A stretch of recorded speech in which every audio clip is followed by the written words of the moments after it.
এই প্রথম লইট্টা ফ্রাই করতে যাচ্ছি, দেখি হয় কি না।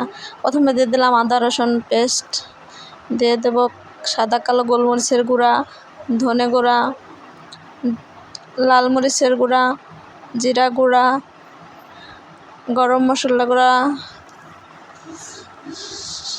লবণ পরিমাণ মতো, একটু সয়া সস।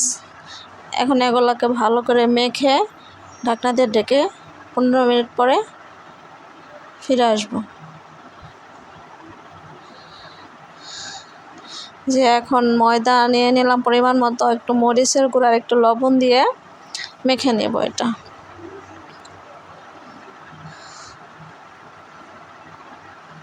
মাখানো হয়ে গেলে এখন মাছগুলোকে ময়দার ভিতর দিয়ে নেড়ে চেড়ে নেব। কড়াইতে তেল দিয়ে দিব, তেলটা গরম হয়ে আসলে মাছগুলোকে দিয়ে দেব।